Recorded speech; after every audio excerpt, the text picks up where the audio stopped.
कुछ प्रॉब्लम हो जाता है जिसके कारण वीडियो अपने आप रुक जाता है। कॉल आ गया था जिसके कारण ये क्वेश्चन का आंसर फिर से बोलते हैं, उसमें नहीं था, बोले थे लेकिन किसी का कॉल आने के बाद रिकॉर्ड नहीं हुआ। आप क्वेश्चन ये लिखे थे, क्या यह संभव है कि दो एक समान आवेश के बीच आकर्षण बल लगता है? तो यही इसका आंसर लिखते हैं।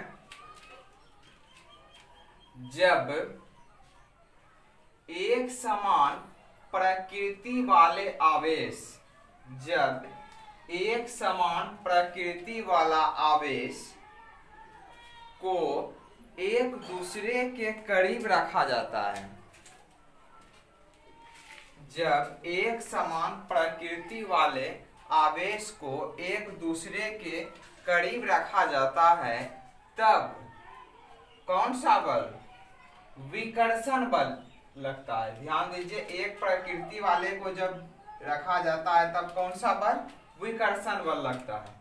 तो फिर से एक बार मिला लीजिएगा, जब एक समान प्रकृति वाले आवेश को, एक समान प्रकृति वाले आवेश को एक दूसरे के करीब रखा जाता है, तब इस अवस्था में विकर्षण बल अनुभव होता है। लेकिन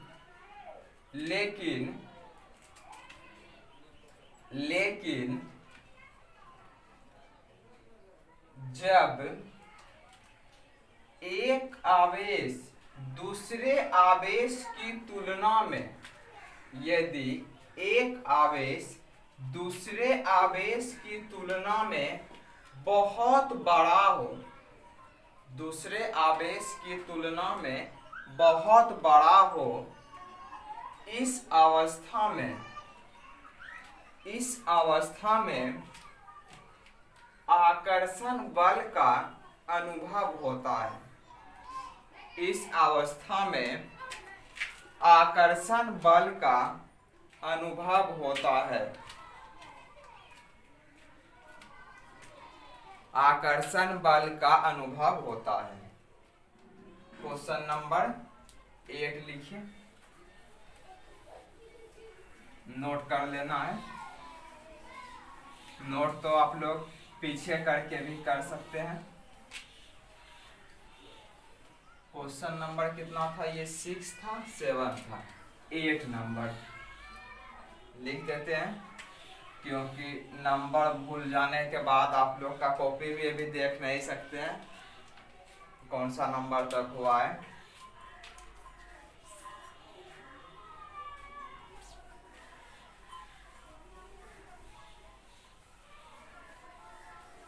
परीक्षक आवेश, टेस्ट चार्ज लिख देते हैं।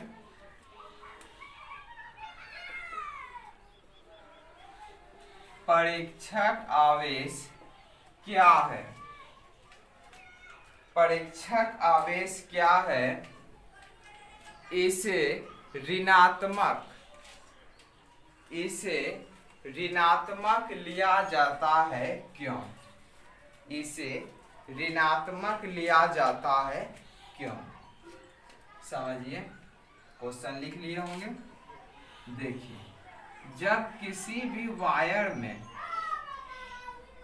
जब हो जाता है तो वो कौन सा चार्ज रहता है? ये आपका कोई तार है, ठीक है, इसमें भी आपका चार्ज जाता है तो वह आपका प्लस चार्ज होता है। और हम लोग जो कोई परीक्षक चार्ज किसको बोलते हैं? उसको बोलते हैं परीक्षक चार्ज। हम उसको बोलते हैं जो कि पता करता है कि इसमें कौन सा चार्ज जा रहा है। तो ध्यान दीजिए, वायर में कौन सा तार जाता है आपका? ये आपका परीक्षक आवेश हुआ। इसमें लिख देते हैं आपका परीक्षक आवेश हुआ। ये आपका चालक तार हुआ, कंडक्टर भी इसको बोल सकते हैं। हिंदी में चालक। देखिए परीक्षक आवेश क्या है? वह आवेश को हम परीक्षक आवेश बोलेंगे जो दूसरे में जो जाता है, जो भी आवेश उसका जांच करने के लिए, दूसरे वस्तु के सतह पर जो आवेश है उसको जो जांच करता है, जैसे किसी वस्तु पर प्लस है या माइनस है, जो जांच करेगा उसको हम लोग क्या करेंगे? परीक्षक बोलते हैं। जैसे कि क्या होता है, हमें आपका कॉपी चेक करते हैं तो हम कौन हो गए? परीक्षक हो गया। तो जो आपका चेक करता है उसी को हम लोग क्या बोलते हैं? परीक्षक बोलते हैं। यही आपका परीक्षक। क्वेश्चन आपका है कि ये परीक्षक जो होता है इसको ऋणात्मक हम लोग क्यों लेते हैं? ये आपका ऋणात्मक के पीछे क्या रीजन है? तो ये क्वेश्चन है ऋणात्मक इसलिए लेते हैं, किसी भी कंडक्टर में प्लस चार्ज जाता है, यदि हम माइनस इसमें लेंगे, जब आकर्षण होगा तो हम समझ लेंगे इसमें आकर्षण होगा तो इसमें प्लस चार्ज है, यदि फिर दोनों के बीच विकर्षण होने लगा तो इसमें समझ लेंगे क्या है? आपका माइनस चार्ज है। देख लेते हैं।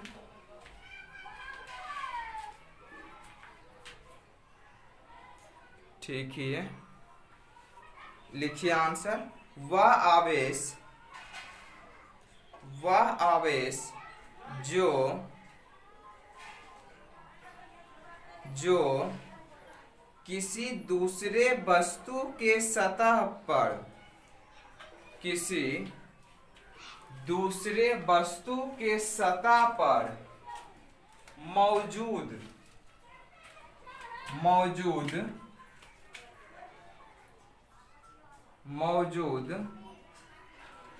आवेश की जांच करने के लिए, मौजूद आवेश की जांच करने के लिए किया जाता है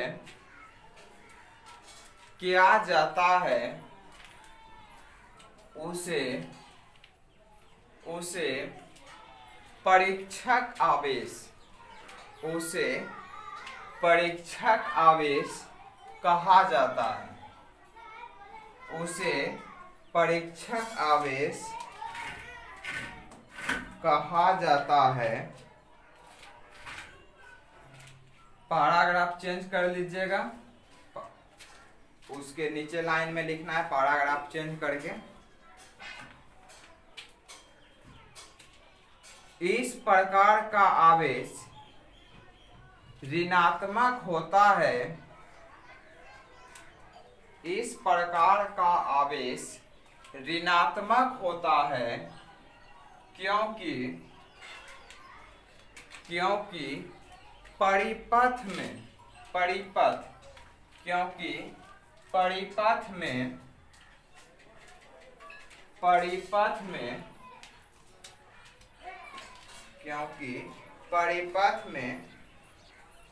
धनात्मक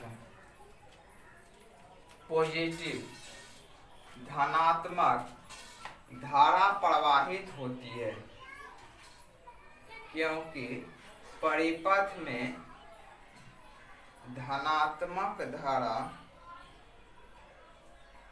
प्रवाहित होती है। फिगर को नोट कर लीजिए। देख लेते हैं, क्योंकि बहुत बच्चे हैं कि देखने में दिक्कत होने के बाद फोन भी करने लगते हैं।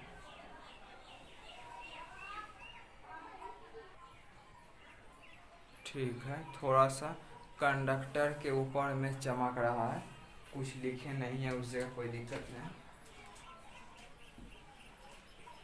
Question number 9। जब दो असमान आवेश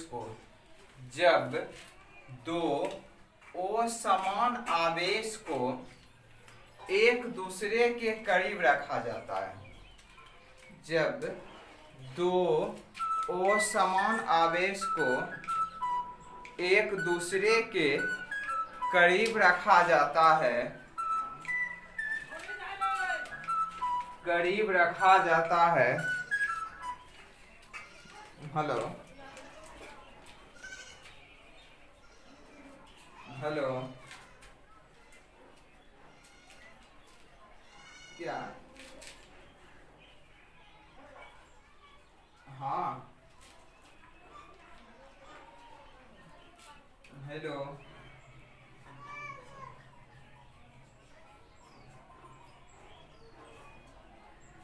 वो लिए थे 60,000 समथिंग में।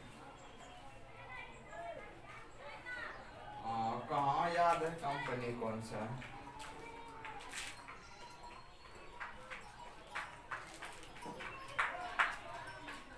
24 इंची का था।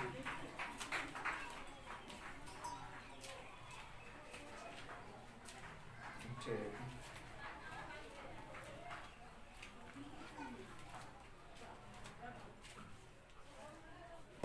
क्या कीजिएगा, थोड़ा सा फोन आ जाता है। जब दो असमान जब दो असमान आवेश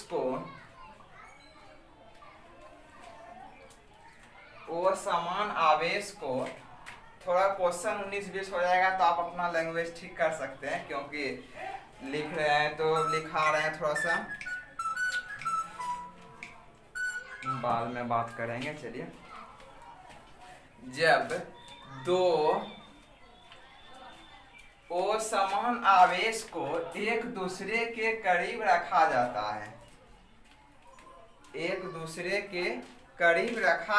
है, तब इस अवस्था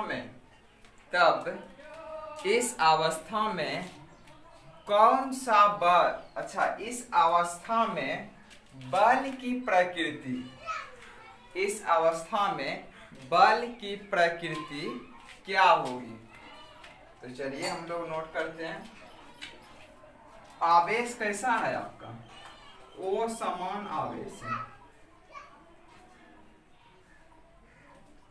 एक प्लस है तो दूसरा आपका क्या है? माइनस है। तो ऑलरेडी कौन सा बल लगेगा? बल की प्रकृति क्या होगा? आकर्षण बल होता है। तो नोट कीजिए, जब दो असमान आवेश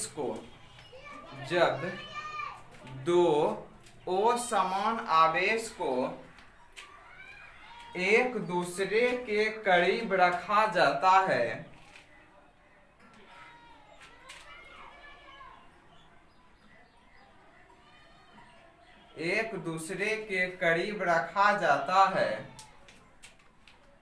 तब इस अवस्था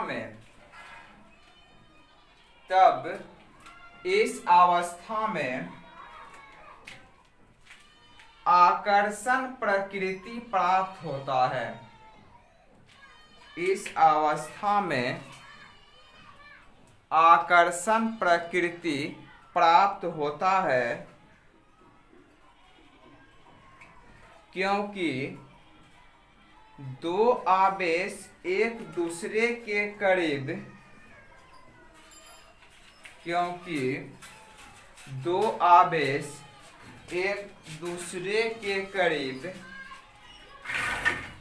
तभी रह सकता है जब एक धनात्मक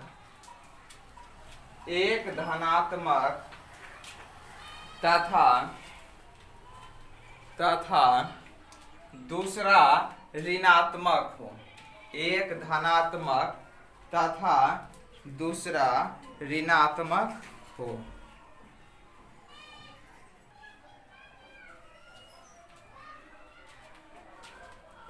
क्वेश्चन नंबर 10 लिखिए, विद्युत बल संरक्षित बल है, क्यों? विद्युत बल संरक्षित बल है, क्यों? विद्युत बल संरक्षित बल है क्यों?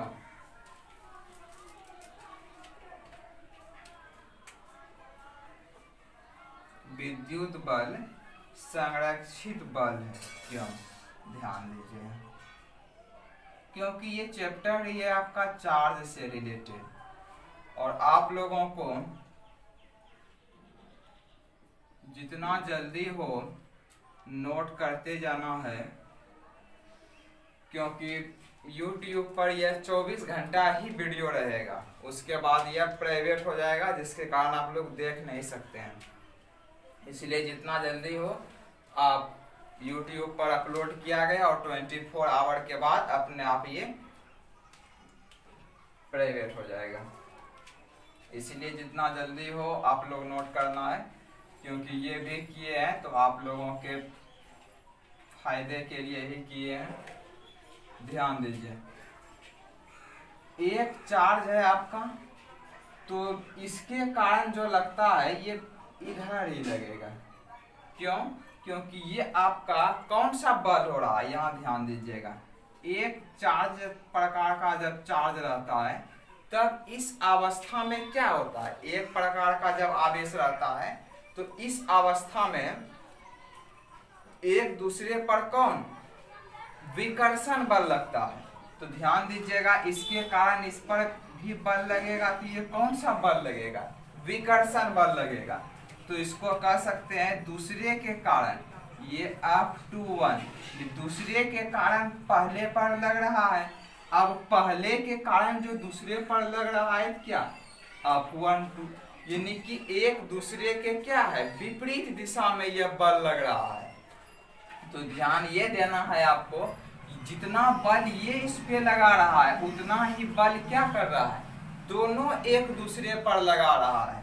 तो इसको आप मैथमेटिकली इस तरह से लिख सकते हैं, दोनों बल क्या है, एक दूसरे के बराबर है, लेकिन क्या है, एक दूसरे के विपरीत दिशा में। ये आपका ये साइड बल लगा रहा है, अच्छा F12 देखिए ये साइड, और F21 क्या है, इसका विपरीत दिशा में बल लग रहा है। जब विपरीत दिशा में तो क्या आपका माइनस। तो अब यहां ध्यान दीजिए, F12 ये साइड इसको ला लीजिए, हो सकता है चमक भी रहा हो इसीलिए बोल देते हैं। F12 प्लस ये माइनस में है, ये साइड आएगा तो किस में, प्लस में, बराबर 0।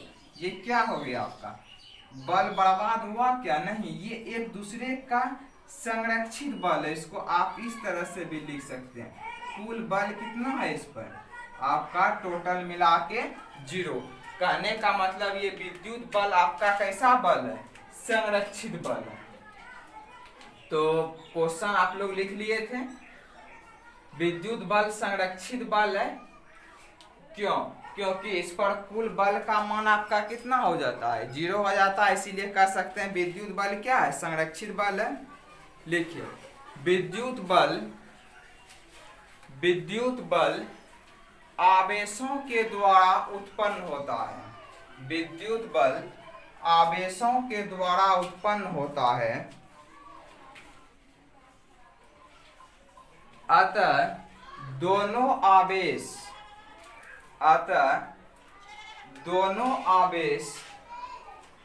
एक दूसरे पर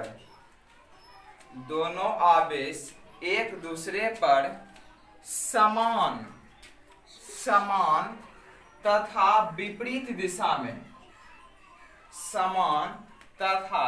विपरीत दिशा में बल लगाते हैं। दोनों आवेश एक दूसरे पर समान तथा विपरीत दिशा में बल लगाते हैं।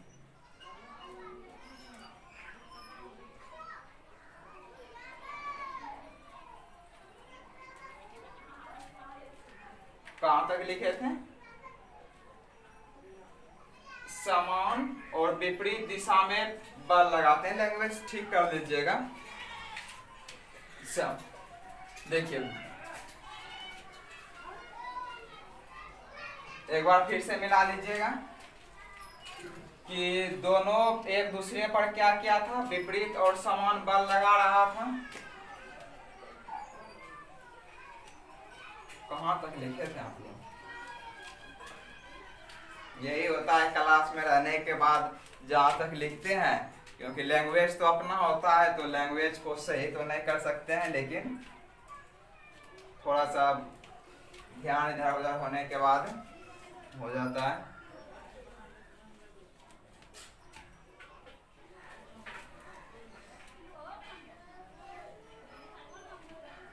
फिर सही मिला लीजिए आप लोग।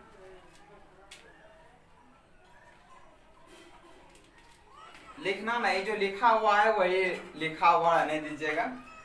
चूंकि दोनों आवेशों के बीच ये आप प्रकृति आपका क्या है, एक समान है। दोनों आवेशों के बीच एक दूसरे पर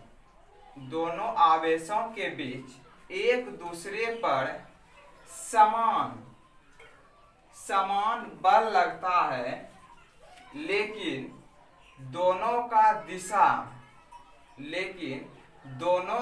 दिशा विपरीत होता है,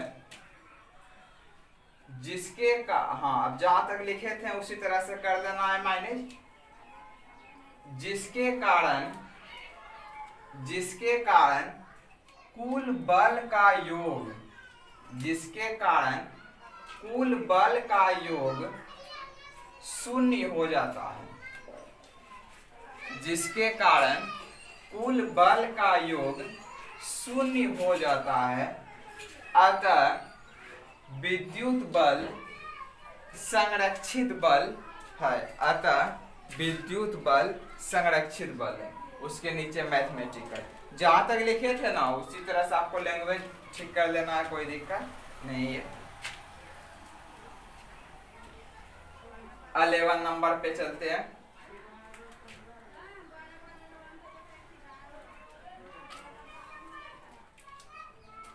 कोई क्वेश्चन छोटा है क्या?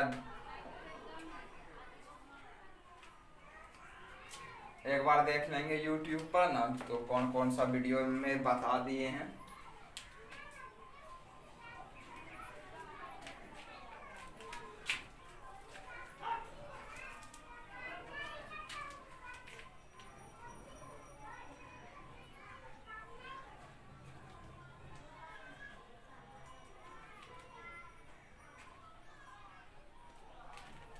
अच्छा, अगर डबल बार नहीं, अगर होगा भी तो कोई दिक्कत नहीं है।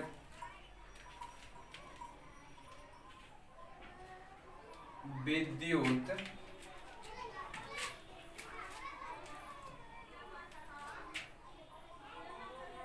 बल को केंद्रीय बल कहा जाता है, क्यों? विद्युत बल को केंद्रीय बल कहा जाता है, क्यों? ध्यान दीजिए, दो चार्ज है, चार्ज का वैल्यू दिया गया रहता है। ध्यान देना है, वीडियो अपलोड होने के बाद जितना जल्दी हो आप लोग नोट कर लिया कीजिए। देखिए, ये बल जो हम लोग निकालते हैं ना, ये दोनों आवेश के मध्य निकलता है, ये बीच में निकलता है। इसीलिए विद्युत बल को कौन सा बल कहा जाता है? केंद्रीय बल कहा जाता है।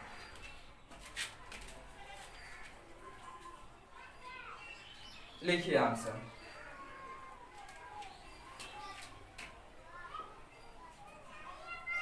विद्युत बल दो आवेशों के मध्य प्राप्त होता है। विद्युत बल दो आवेशों के मध्य प्राप्त होता है, इसलिए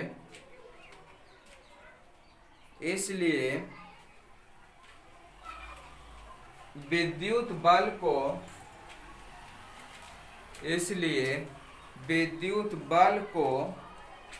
केंद्रीय बल कहा जाता है। इसलिए विद्युत बल को केंद्रीय बल कहा जाता है। ठीक है,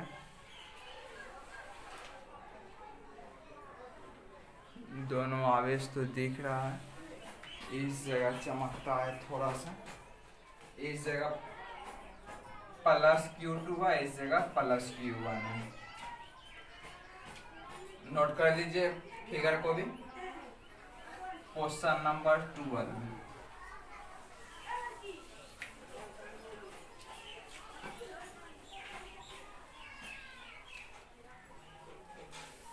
जब कोई गाड़ी, क्वेश्चन नंबर 12 लिख लीजिएगा। जब कोई गाड़ी किसी ज्वलनशील पदार्थों को लेकर, जब कोई गाड़ी किसी ज्वलनशील पदार्थों को लेकर चलती है, ज्वलनशील पदार्थों को लेकर चलती है, तब इस अवस्था में,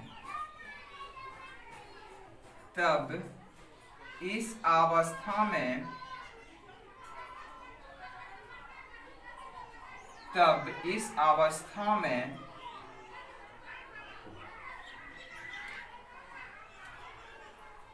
इस अवस्था में धातु की चैन को, धातु की चैन को गाड़ी के पिछले भाग, गाड़ी के पिछले भाग से जोड़ दिया जाता है, जोड़ दिया जाता है। क्यों? क्यों? देखिए, कहीं आप लोग देखे होंगे बिल्डिंग सब बनता है, उसमें धातु का एक लोहा या कुछ भी जो कि करंट को अर्थ में दे दे, धरती में दे दे, तो वैसा कुछ दे दिया जाता है। जैसे कि ठनका कहीं गिरता है, तो यदि किसी पौधे पे गिर जाता है तो क्या करता है, उसको नष्ट कर देता है। तो सेम उसी तरह एक धातु का तार होता है, उस धातु का चेन कहिए या फिर तार कहिए, वो बिल्डिंग सबके ऊपर देता है, जिससे यदि उस बिल्डिंग पे गिर भी गया तो वो धातु के तार के सहायता से कहाँ चला जाता है, अर्थ में चला जाता है, धरती में चला जाता है, जिसके कारण कोई नुकसान नहीं होता है। तो हम लोग को ये समझना है कि ये उसी तरह वो आखिर क्यों किया जाता है, चेन को इसमें क्यों दिया जाता है। ये आपका गाड़ी है, आप लोग अच्छे से बना लीजिएगा। तो उसमें होता क्या है, तो उसको ये समझना है। इसमें आप किसी भी तरह से ड्राइवर को बैठा दीजिए, तो चलिए हमको ठीक लग रहा है यहीं हम बैठा देते हैं। और वैसे भी तो इसमें ज्वलनशील पदार्थ इसमें भर दीजिए आप, यानी पेट्रोल डीजल कुछ भी हो सकता है। तो इसमें होता क्या है, जो घर्षण जो होता है, बार बार रोड ऊंचा गहरा तो है ही, तो देखे ही होंगे आप लोग, कोचिंग पढ़ाते हैं पढ़ने, तो ऐसा नहीं कि बहुत ही अच्छा ही रोड रहना चाहिए। तो जब घर्षण होता है ना, तो इस पर बहुत सा चार्ज आ जाता है, आवेश आता है। और जब चार्ज आ गया तो वहां घर्षण के कारण अब अंदर में ज्वलनशील पदार्थ है, अब घर्षण हो रहा है, चार्ज आया तो आग लगने का खतरा क्या हो जाएगा, घट ही जाएगा ना। आग लगने का खतरा क्या होता है, बढ़ जाता है। जब आग लगने का खतरा बढ़ जाता है तो इसीलिए धातु का चैन इस तरह से लटका हुआ रहता है। अब पुराने जमाने में रहता था, अब जो रहता है ना, इसी में चेम्बर ही दे दिया जाता है, जिसके कारण घर्षण क्या होता है, नहीं होता है। अब जो टैंक सब आता है उसी के नीचे अंदर में ही 4-5 चेम्बर की तरह रहता है, जिसके घर्षण बहुत क्या हो जाता है, कम हो जाता है। पहले इसी तरह का होता था, इसमें घर्षण होता था, घर्षण के कारण ये जल भी सकता है या फिर से आग विस्फोट कुछ भी हो जाता है। तो हम लोग को समझना है आखिर ये चैन क्यों दिया जाता है। जब घर्षण हो जाए तो वो चार्ज क्या होता है, सब चार्ज अर्थ में चला जाए, इसीलिए उस चैन को क्या किया जाता है, दे दिया जाता है। देख लेते हैं वीडियो ठीक हो रहा है अपने आपका। ठीक ही है, लिखिए इसका आंसर। जब कोई गाड़ी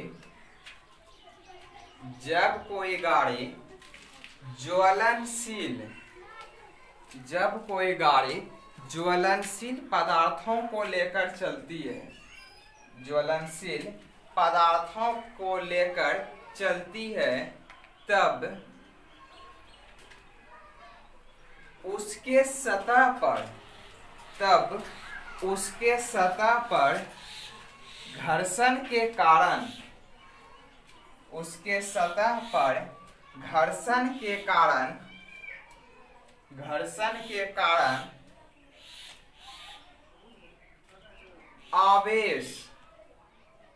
आवेश उत्पन्न हो जाता है। घर्षण के कारण आवेश उत्पन्न हो जाता है, जिसके कारण आग लगने का खतरा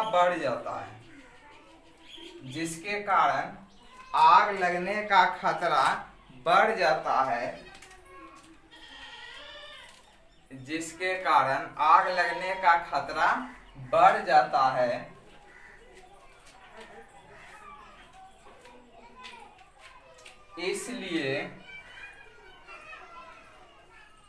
इसलिए धातु की चैन का उपयोग किया जाता है, जिसके कारण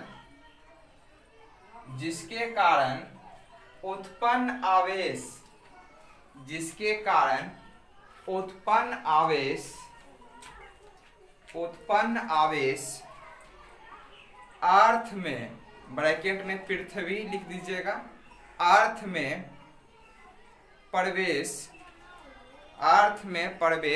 कर जाती है। चलिए हम लोग न्यूमेरिकल्स पर चलते हैं।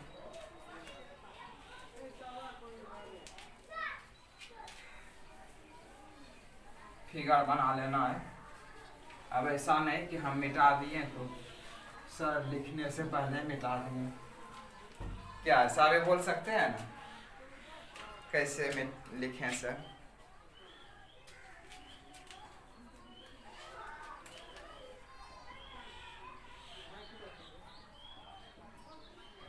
एक चैप्टर हम लोग का खत्म होने वाला है। अब गॉस का थ्योरम जो बहुत ही इंपॉर्टेंट है दूसरा चैप्टर में, उस पर भी हम लोग चलेंगे।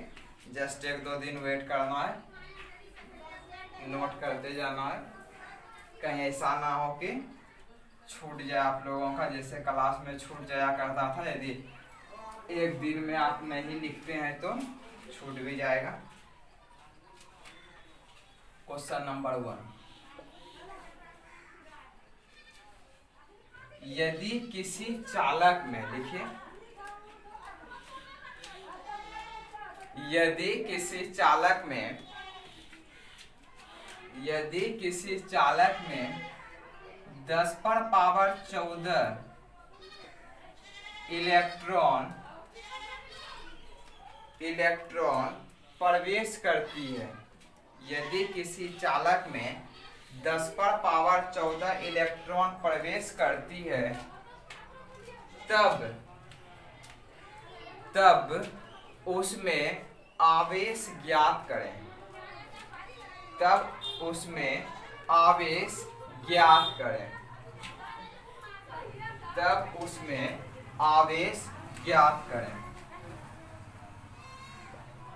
दिया है आपको 10⁻14 इलेक्ट्रॉन।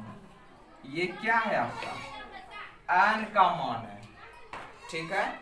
इतना इलेक्ट्रॉन जो दिया है, n का वैल्यू दिया है आपका, और E का वैल्यू इतना होता है। ये आप लोगों को हम बता दिए पिछले क्लास में। तो निकालना क्या है आपको? आवेश निकालना है, Q बराबर। जल्दी से निकालिए तो आप लोग, देखते हैं कौन आंसर निकालते हैं। और बिल्कुल ईमानदारी पूर्वक, ऐसा नहीं कि सर नहीं है इस जगह।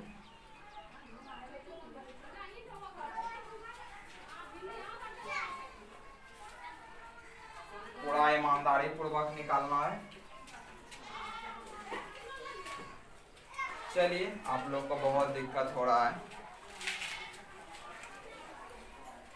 Q बराबर फॉर्मूला आप लोग को बोले थे एन ई, याद है क्या? हाँ सर, याद तो था ही, आपको हम तो बना ही लिए थे।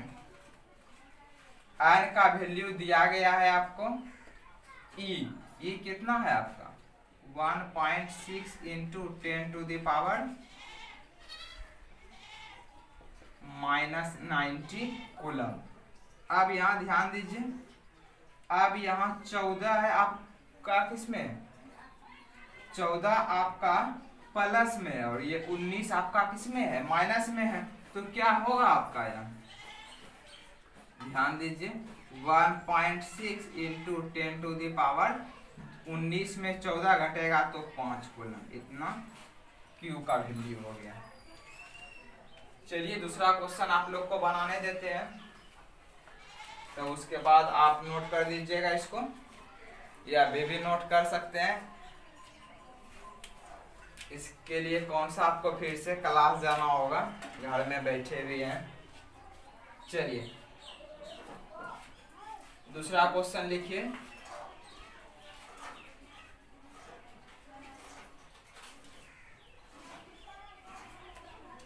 किसी चालक में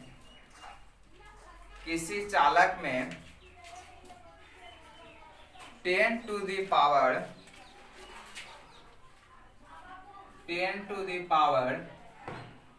17 इलेक्ट्रॉन, किसी चालक में 10 टू द पावर 17 इलेक्ट्रॉन प्रवाहित होती है, तब उसमें आवेश ज्ञात करें। तब उसमें आवेश ज्ञात करें।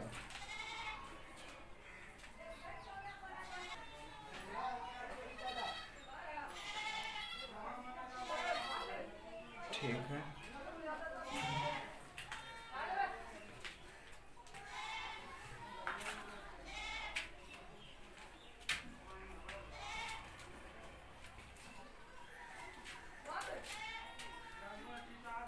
क्वेश्चन नंबर 3 लिखिए, SW में बना लीजिएगा आप लोग।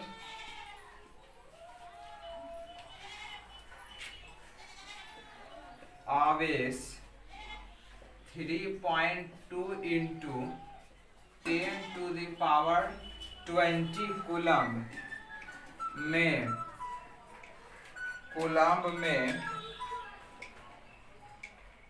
कूलम्ब में इलेक्ट्रॉन की संख्या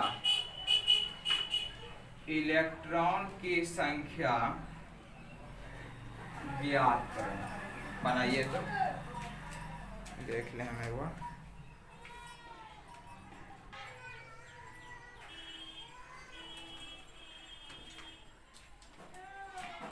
आशा करते हैं बना लिए होंगे आप लोग। देखिए हम लोग को दिया क्या गया है, आवेश Q का तो वैल्यू दिया है आपको, क्लियर है Q का वैल्यू, और आपको क्या निकालना है, इलेक्ट्रॉन की संख्या। इलेक्ट्रॉन की संख्या आपको देखिए N, इलेक्ट्रॉन का संख्या आप क्या है, आपको N क्या है निकालना है। E का वैल्यू तो आप लोग जानते ही हैं।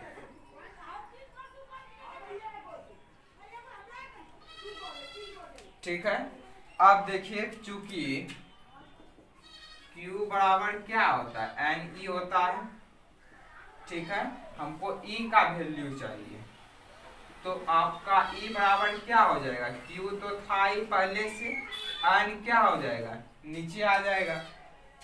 तो हो सकता है नीचे देखने में आप लोग को प्रॉब्लम हो, इसीलिए इसको मिटा देते हैं।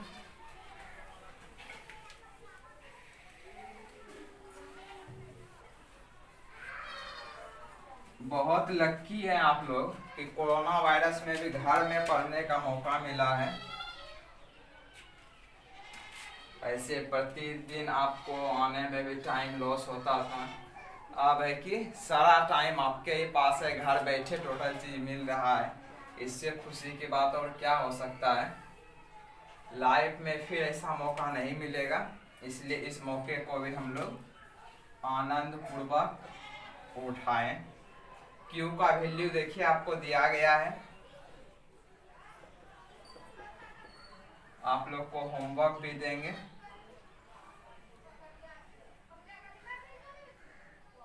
कितना कूलम्ब है, 1.6 इंटू 19 कूलम्ब।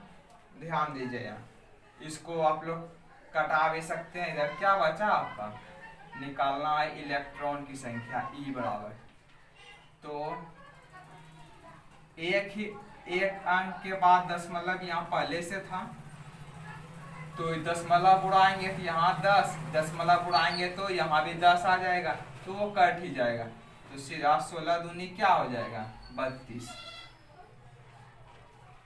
ठीक है, आप ध्यान दीजिए, ये आपका 19 है और यहाँ आपका क्या है, 20 है। तो एक वो क्या हो जाएगा आपका, बच जाएगा।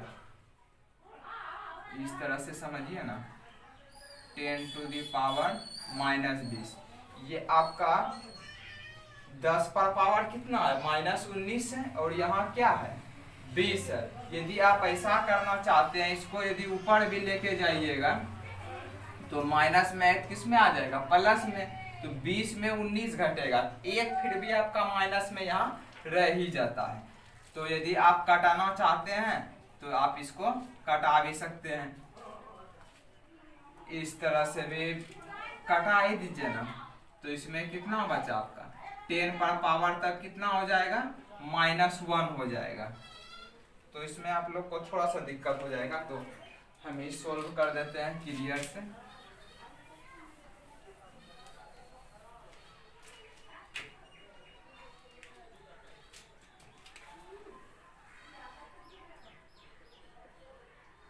क्या था, Q/N 3.2 into 10 to the power -20, 1.6 into 10 to the power, जल्दी में और भी दिक्कत ही हो जाता है, बराबर E। ये तो कटा सकते हैं, 16 दूनी 32, 2 बचा आपका, गुना 10 पर पावर -20, ये 19 किस में आ गया, प्लस में। ध्यान दीजिए, नीचे माइनस में था तो ऊपर किस में आ गया, प्लस में आ गया। तो 2 गुना 10 पर पावर कितना, -1। तब आपका 2 बटे ये 10 माइनस में है, नीचे आ जाएगा किस में, प्लस में। इधर क्या है आपका, E है और E है। तो इस तरह से कीजिएगा, क्या हो जाएगा, 0.2, यानी कि कुछ भी इलेक्ट्रॉन नहीं कर सकते हैं। तो इसमें बहुत ही कम है 0.2, इसीलिए कह सकते हैं नो इलेक्ट्रॉन, यानी कुछ भी आपका इलेक्ट्रॉन नहीं। नोट कर लीजिए 3 नंबर पूरा।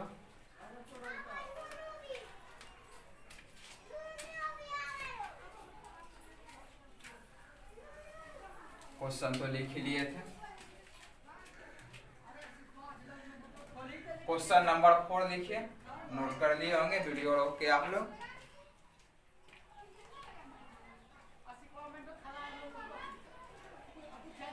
अगला क्वेश्चन है आपका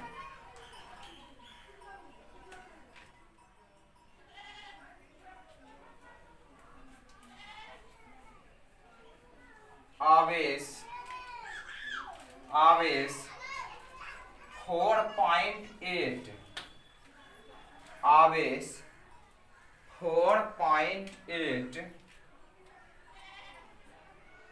गुना 10 पर पावर 19, 10 पर पावर 19 कूलम्ब में इलेक्ट्रॉन की संख्या ज्ञात करें। आवेश 3,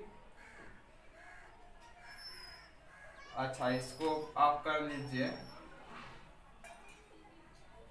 3.2 तो था 4.8 गुना 10⁻⁻⁻19 कूलम में इलेक्ट्रॉन की संख्या ज्ञात करें। इसको भी आपको बनाना है।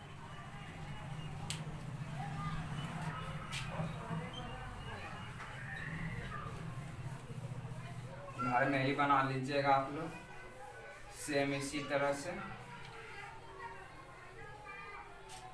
क्वेश्चन नंबर 5 पर आएंगे, जल्दी से बनाइए इसको।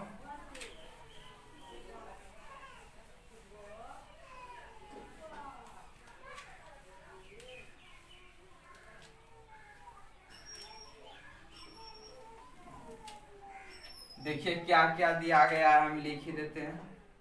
आप लोग के ऊपर इतना भरोसा करते हैं कि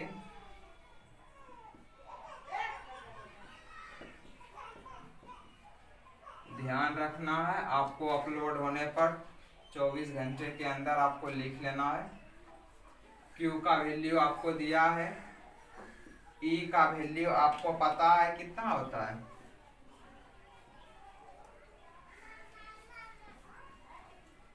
इतना होता है। और N का वैल्यू आपको क्या करना है, N बराबर अभी जस्ट फॉर्मूला भी आपको निकाल ही दिए थे। चलिए आगे हम लिखते हैं क्वेश्चन नंबर 5।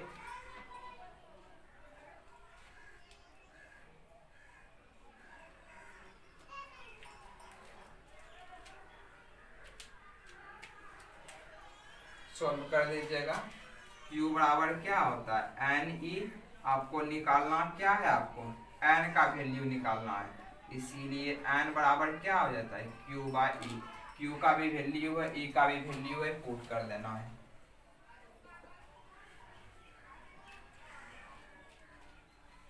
अगला क्वेश्चन, दो आवेश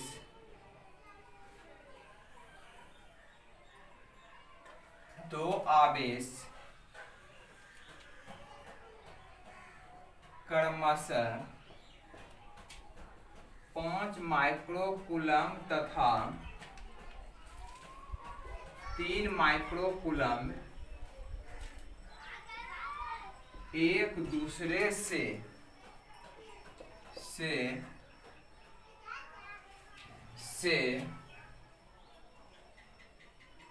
10 सेंटीमीटर की दूरी पर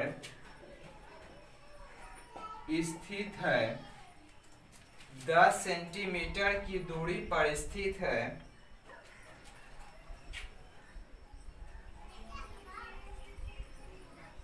तब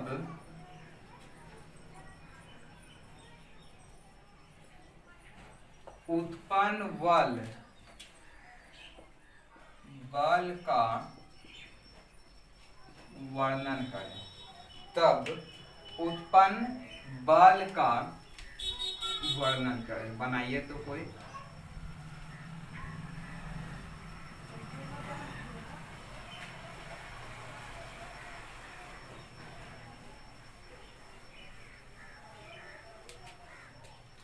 क्योंकि लाइट का कोई प्रॉब्लम नहीं है, जान ही रहे होंगे आप लोग, नेचुरल लाइट है, ना कटेगा जब तक हम लोग आराम से पढ़ते रहते हैं। सिलेबस भी हम लोग का टाइम के अनुसार चल रहा है, बस आप लोग कॉपी में अपडेट करते जाना है। अगर थोड़ा सा भी टाइम टेबल 19-20 हुआ तो आप लोग थोड़ा सा लंबा वीडियो देंगे, थोड़ा सा मैनेज करना है आप लोगों को भी, ताकि लॉकडाउन रहे या कुछ भी रहे हमको कोई प्रॉब्लम ना हो। ये सब स्थिति जैसा भी हो आपको उसके अनुसार ढलने का आदत बना लेना है, ताकि हर स्थिति में परिस्थिति में आप अपने आप को संभाल सकें। और इससे अच्छा स्थिति हो ही नहीं सकता है कि आप घर में हैं, समय बचत हो रहा है, पढ़ाई भी कर रहे हैं, और उधर आपका ऑप्टिक्स में इम्पोर्टेंट सब भी लगभग बताए थे, वो सब भी आपको रिवाइज रखना है, उसमें भी होमवर्क देते रहेंगे। अब चलिए इसको हम लोग बनाते हैं, बहुत बच्चे बना भी लिए होंगे। या फिर अगर अपने से प्रैक्टिस करना है तो वीडियो रोक दीजिए, उसके बाद फिर बना लीजिए। दो आवेश दिया है आपका, Q1 कितना है आपका 5 माइक्रोकूलम, Q2 कितना है आपका 3 माइक्रोकूलम। बीच के दूरी को आप किससे सूचित करते थे, R से करते थे। R का वैल्यू कितना है आपका 10 सेंटीमीटर। निकालना क्या है आपका वैल्यू निकालना है, दो आवेशों के बीच में कितना बल लग रहा है वो निकालना है। तो इसको हम लोग सबसे पहले सोल्व कर लेते हैं। इसको 5 गुना, माइक्रो का मतलब क्या -6 होता है, ध्यान दीजिएगा। मिली का मिली, माइक्रो, नैनो, ये सब आप लोग को पढ़ाए हुए हैं। उसी तरह से इसको भी सोल्व कर लीजिए और ध्यान दीजिए इसको जो है आपको सेंटीमीटर से किस में चेंज करना है, मीटर में करना। अब जाके आप फार्मूला लगा दीजिए, क्योंकि आप बराबर क्या होता है आपका कूलम का, दो आवेश जो है आपका कूलम का नियम आप लोग पढ़े हैं, उसी में तो बल लगता था। 1/4 pi epsilon naught Q1 Q2 bye R²। दूसरा भी कोई फार्मूला था क्या, 1/4 पाई एप्सिलॉन नॉट का वैल्यू आपको बताए ही होंगे। आप बराबर 9 गुना 10⁻9 Q1 Q2 का वैल्यू पुट कीजिए। जगह थोड़ा सा कम पड़ जाता है तो आप लोग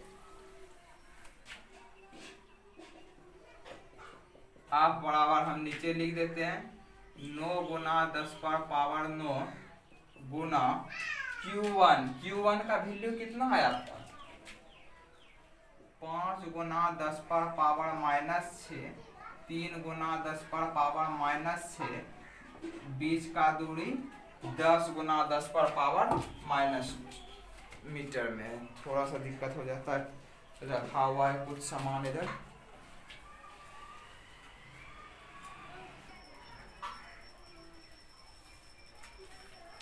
ठीक है, इसको आप लोग सॉल्व कर सकते हैं, ऐसा नहीं कि हम ही सॉल्व करें। आप बराबर इसको गुना कीजिए, 9 पचे 45, 9 पचे 45, 45 गुना 3, 45 गुना 3। आप लोग जल्दी से बता दीजिएगा, अभी नहीं, ठीक है ना। 5 तिया 15, 4 तिया 12, ये 13, 135, 9 पचे 45 तिया 135 गुना। अब देखिए 10 पर पावर कितना 6 12, 12 में 9 घटेगा तो कितना हो जाएगा 12 में 9 -3, 12 में 9 घटेगा तो -3। इससे कितना है आपका, एक 10 है और 10 पर पावर -2, ये यहाँ कुछ नहीं, 10 पर पावर 1 है तो 2 में 1 घटेगा, 10 पर पावर क्या आपका -1।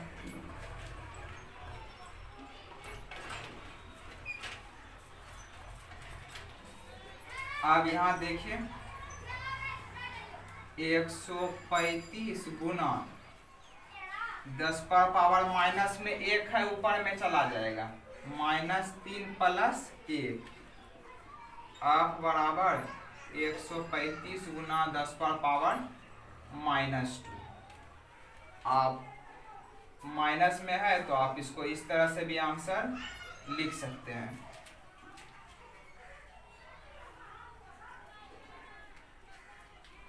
इसको कूलम्ब बाय मीटर हो जाएगा, कूलम्ब बाय R² है, क्या R का कूलम्ब बाय मीटर स्क्वायर।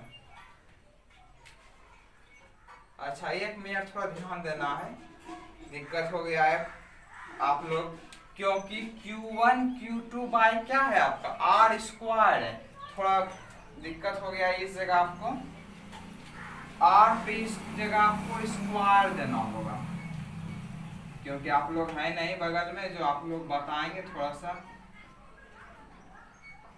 आपका आर स्क्वायर। इस तरह से ऊपर वाला तो ठीक ही था, नीचे वाले को हमको सोल्व करना है।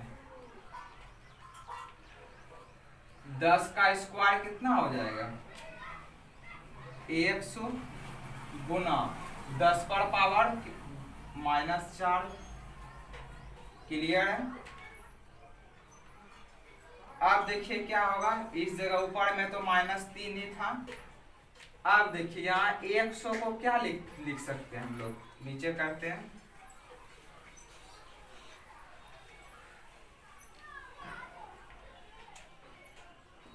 आप बराबर 135 गुना 10 पर पावर -3, और ये क्या है आपका 10 पर पावर 2 है, और यहाँ भी आपका 10 पर पावर 4 है। 100 को क्या लिखते हैं? 10 पर पावर 2 लिखते हैं। 10 पर पावर 4 में 10 पर पावर 2 घटा तो 10 पर पावर -2। आप बराबर 135 गुना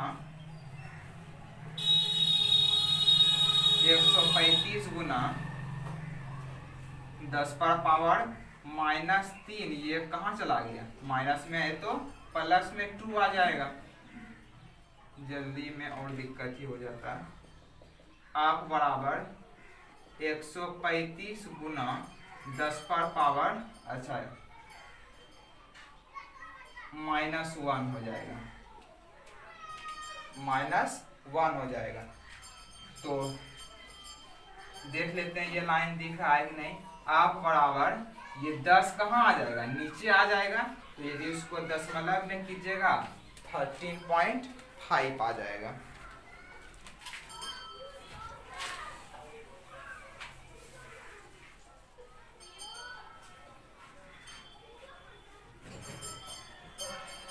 चलिए नीचे तक क्लियर दिख रहा है।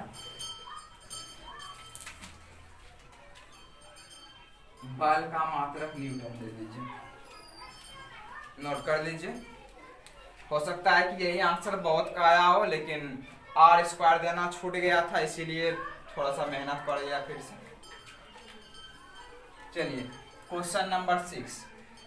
ज़्यादा लंबा वीडियो नहीं है, 2 क्वेश्चन और बता देते हैं, क्योंकि जितना जल्दी है तो घर में बैठे हैं तो नेट का तो प्रॉब्लम ही नहीं है, वैसे भी यूट्यूब देखिएगा ही, इसलिए कोई अच्छा चीज़ देखें ताकि हमारा नेट बैलेंस भी सही चीज़ में यूज हो। जल्दी आप लोग का 1-2 दिन में बायो क्लास भी स्टार्ट कर रहे हैं। बायो क्लास में आप लोग को यूट्यूब पर बस समझा देंगे और आपको ग्रुप में लिख के भेज देंगे, तो आप लोग को ग्रुप में नोट करते जाना है। थोड़ा सा तो मेहनत करना ही होगा, क्योंकि एक वीडियो देने में थोड़ा ज़्यादा MB भी लग जाता है ना, तो ज़्यादा से ज़्यादा वीडियो देने में भी थोड़ा सा प्रॉब्लम हो जाता है। इसलिए बायो ग्रुप में जिस सब बच्चों का नंबर है उसमें आपको भेज देंगे, तो उसमें लिख लीजिएगा आप लोग, उसके बाद फिर यूट्यूब पर आपको हम समझा देंगे, या फिर होगा तो बायो में बच्चे कम है तो जूम ऐप पर भी बता देंगे। जिस बच्चों का जूम में इसमें ग्रुप में नंबर जुटा हुआ नहीं है तो ग्रुप में जुड़वा लीजिएगा।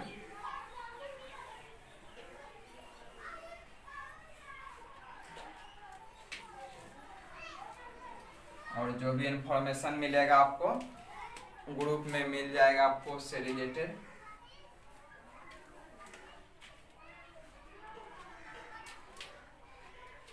क्वेश्चन नंबर 6 था। क्वेश्चन नंबर 7 देखिए,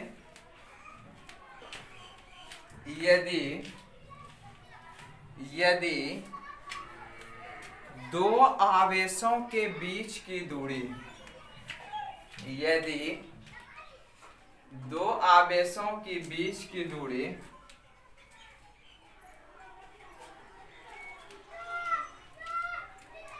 दो आवेशों के बीच की दूरी आधी कर दी जाए,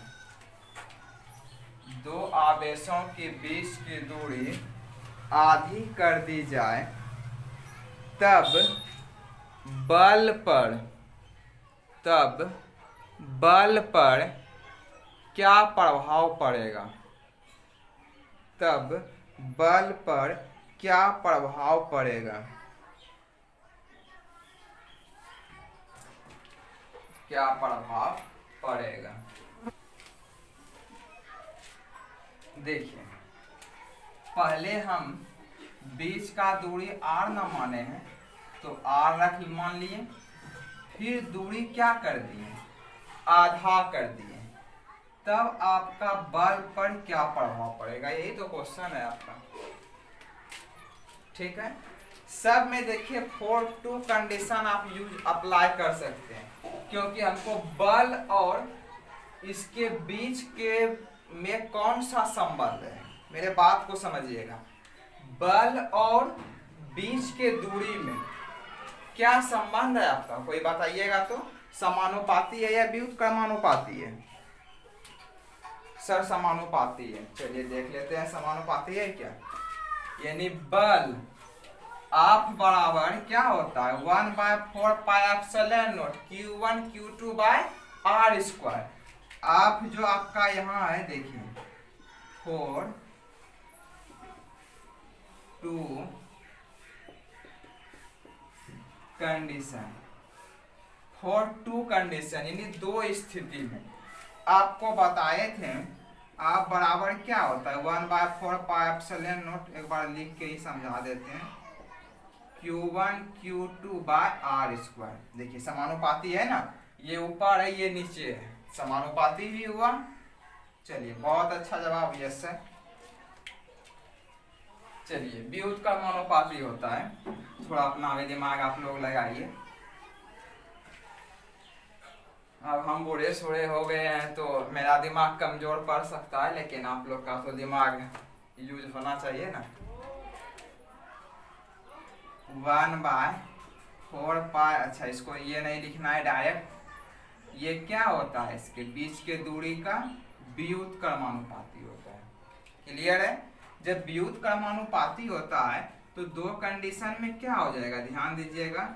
आप 1/2 यदि हम बोल दें आपको तो क्या कीजिएगा, नीचे वाला कहाँ चला जाता है ऊपर, तो R2 का स्क्वायर बटे R1 का स्क्वायर। मेरे बात को समझे। यदि समानुपाती होता तो सीधा ये वाला तो सीधा होता है, ये वाला भी आपका समानुपाती में सीधा, लेकिन ये क्या है व्युत्क्रमानुपाती, तो नीचे वाला कहाँ चला जाता है, ऊपर चला जाता है। ये क्लास में आप लोग को बहुत अच्छे तरह से हम समझा दिए हैं, फिर भी यहाँ दिक्कत नहीं होनी चाहिए। अब ध्यान दीजिए R2 का वैल्यू, यदि आपका मन इस तरह से है दोनों पर एक के बार में,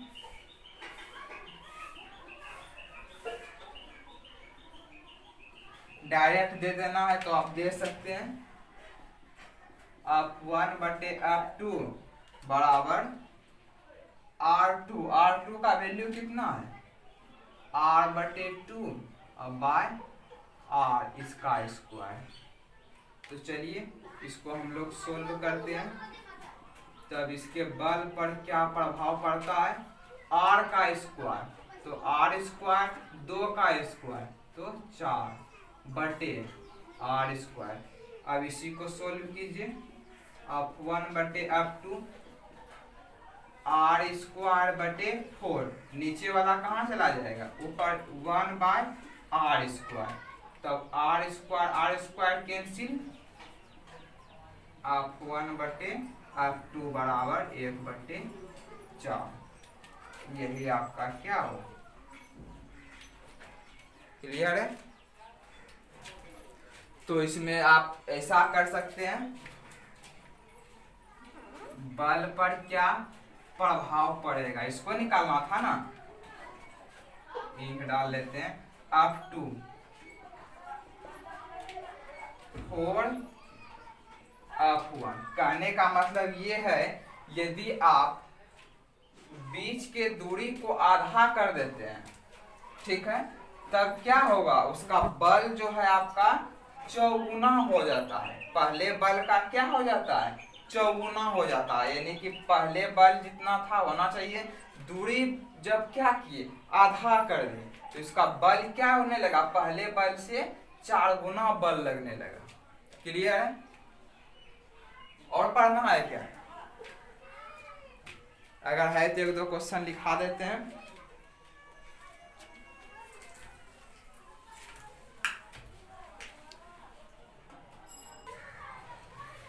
ज्यादा लंबा नहीं हुआ है, बस 1 घंटे का ही है। लिखिए अगला question.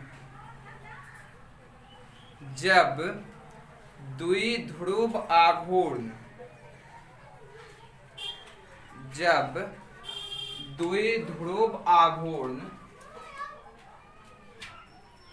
6.5 into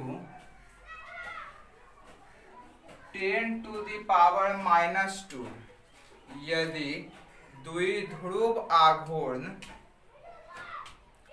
6.5 into 10⁻⁻² coulomb metre हो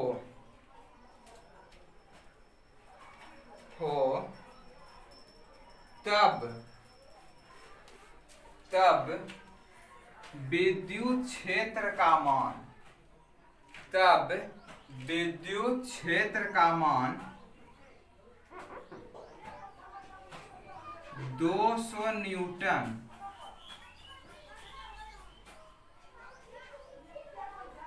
200 न्यूटन, 200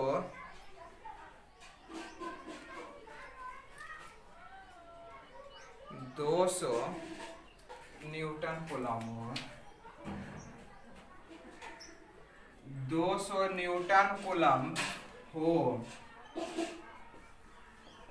तो 30 डिग्री के कोण पर, 30 डिग्री के कोण पर, 30 डिग्री के कोण पर विद्युत बल आघूर्ण, विद्युत बल आघूर्ण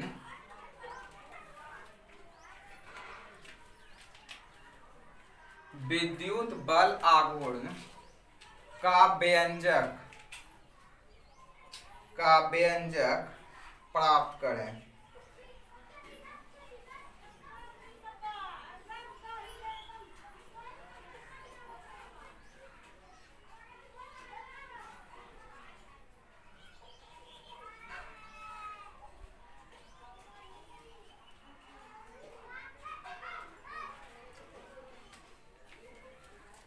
और एक क्वेश्चन लिख लीजिए।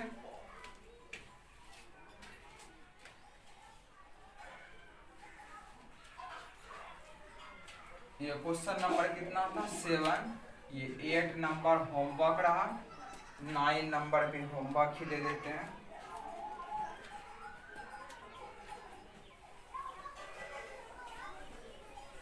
आप लोग होमवर्क भी मिल जाएगा, लगन सब भी तो है ही। अगर 1-2 निकल भी जाइएगा तो कोई दिक्कत नहीं है,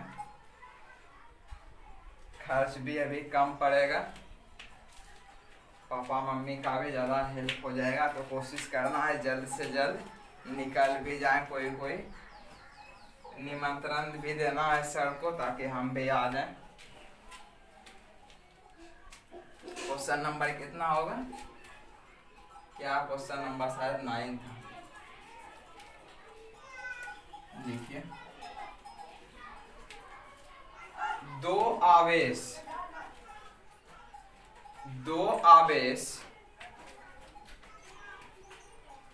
क्रमशः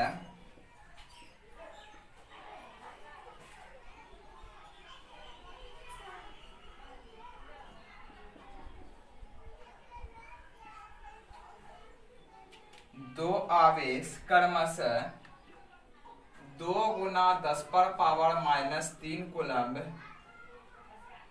2 गुना 10⁻³ कूलम्ब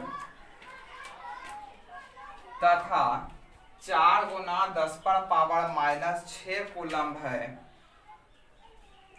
जो एक दूसरे से जो एक दूसरे से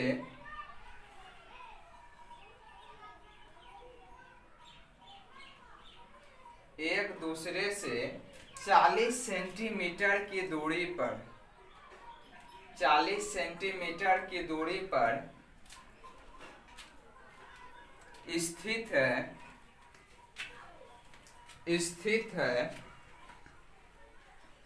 इस अवस्था में स्थितिज ऊर्जा का मान स्थितिज ऊर्जा का मान ज्ञात करें। स्थितिज ऊर्जा जिसको हम लोग U से डिनोट करते हैं, ये भी फार्मूला आप लोग को निकाल दिए हैं, तो आप लोग बना लीजिएगा और बना के सब मेरे नंबर पर भेज देना है। जो पहले बनाइएगा उसका नाम लेंगे अगले क्लास में। आज इतना ही रहने देते हैं। वैसे ज़्यादा खुश होने का भी ज़रूरत नहीं है आप लोगों को, ठीक है। पढ़ते रहिए। जिस तरह टाइम भी है आप लोगों के पास, कहीं जाना नहीं है, अच्छे से बना सकते हैं। ठीक है, आज इतना ही रहने देते हैं। मिलते हैं अगले क्लास में।